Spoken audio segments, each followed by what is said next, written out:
Imaginez une grande cité, aux toits sertis d'or et d'argent, aux palais dignes des contes de fées, aux jardins hauts et resplendissants, avec des plantes venues d'Amérique, d'Europe, d'Océanie, d'Afrique et d'Asie, des grandes forêts du Canada aux montagnes du Titi, en passant par le lac du Loch Ness.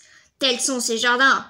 Voici un bref aperçu de Doodilon, la ville démentielle du Moyen-Orient d'alors.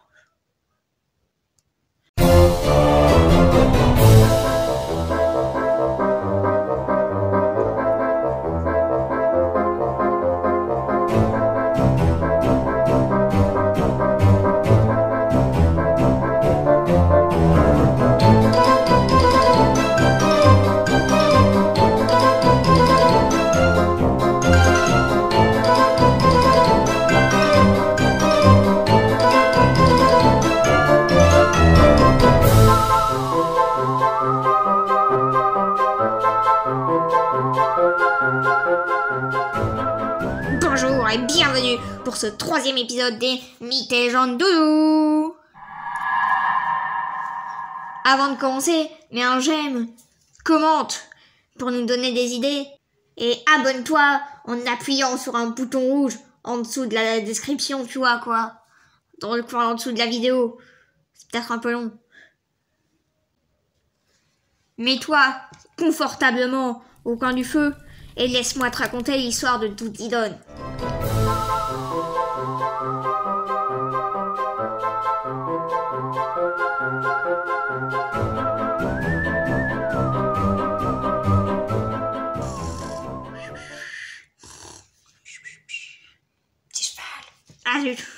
Cette antique cité, bâtie par l'empereur Hammurabi, il y a une quarantaine de siècles, devient la capitale du royaume d'Adoub, vers la basse Mésopotamie pour vous, environ en 1750 avant notre ère.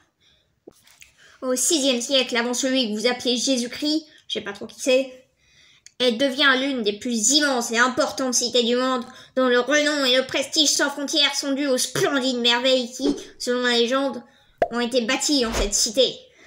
En parlant des merveilles, en voici quelques exemples. Son palais d'opale de centaines de troncs de longueur, ses bibliothèques en forme de tours abritant des milliers de livres, avec leurs vingtaines d'étages chacune, les dizaines de centaines de maisons de Doodilon, abritées jusqu'à 45 000 doudous heureux. Et pour cause, leurs habitations étaient avant tout plus fabuleuses et somptueuses les unes que les autres, laissant un souvenir formidable à toutes les peluches passant aux côtés de cette grandiose cité.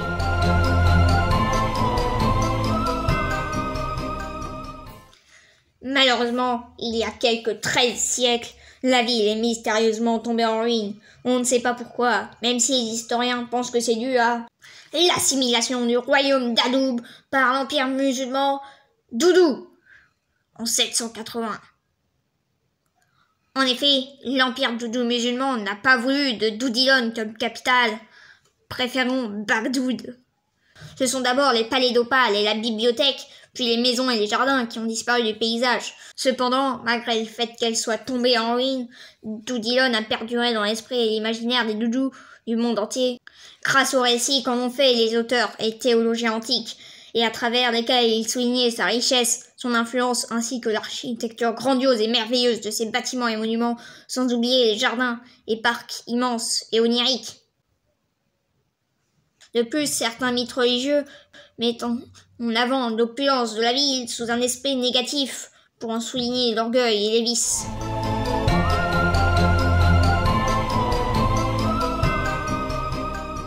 En plus d'avoir perduré dans les esprits, Doodilon a perduré en dur grâce à sa richesse et sa culture.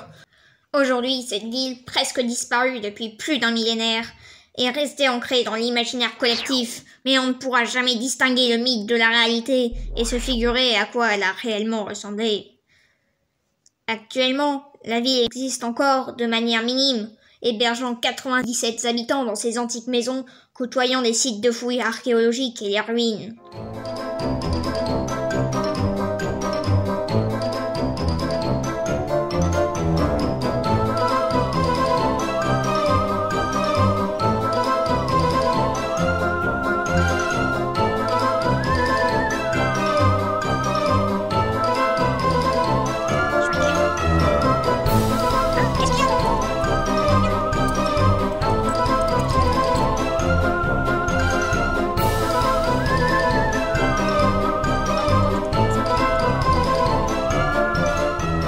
vous retrouve à présent dans le fameux musée de Doodilon, situé non loin de Bagdood, où j'ai rendez-vous avec Otari, qui était la responsable du chantier d'archéologie lors des premières fouilles de découverte des ruines de la ville.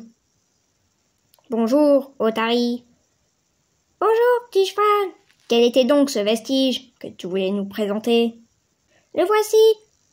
Il s'agit d'un des parements muraux les plus intacts que nous ayons retrouvés, bien que nous ayons dû faire un petit travail de restauration. Nous l'avons découvert dans les galeries souterraines de la tour devant laquelle je me trouvais lorsque Poco m'avait interviewé. C'est ce qui explique qu'il ait pu être aussi bien conservé. Il était préservé des phénomènes météo et autres dangers se trouvant dans une salle souterraine. Cela nous donne une idée des merveilles qui se trouvaient à Doodilon. Quelles autres découvertes fantastiques avez-vous faites? Hormis les vestiges des bâtiments, nous avons retrouvé des poteries, des sculptures, des bas-reliefs, des fresques et divers objets ornementés que je vous invite vraiment à venir découvrir dans ce musée ou sur les sites de fouilles de Doodilon, même s'ils seraient en moins bon état. Formidable! Félicitations à toute ton équipe pour votre travail et merci de m'avoir accordé cette entrevue. Avec grand plaisir, petit cheval, merci à toi et à bientôt peut-être dans un épisode des Parodous. En tout cas, merci beaucoup à toi, petit cheval, de m'avoir interviewé. De rien, t'es gâté.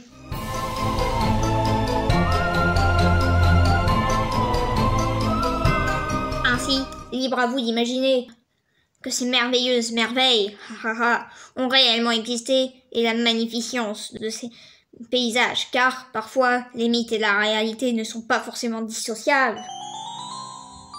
J'espère que cette vidéo vous aura entraîné le temps d'un instant dans l'univers fantastique des doudous. Salut et à très bientôt pour un nouvel épisode des mythes et légendes doudous.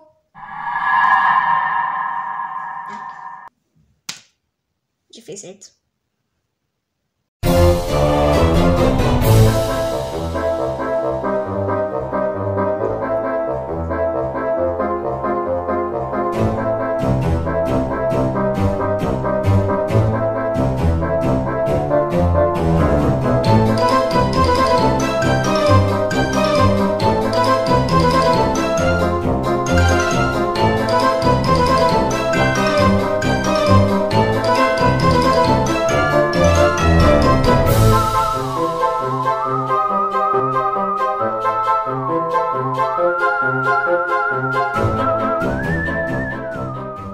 Et abonne-toi en aboutant, en aboutant.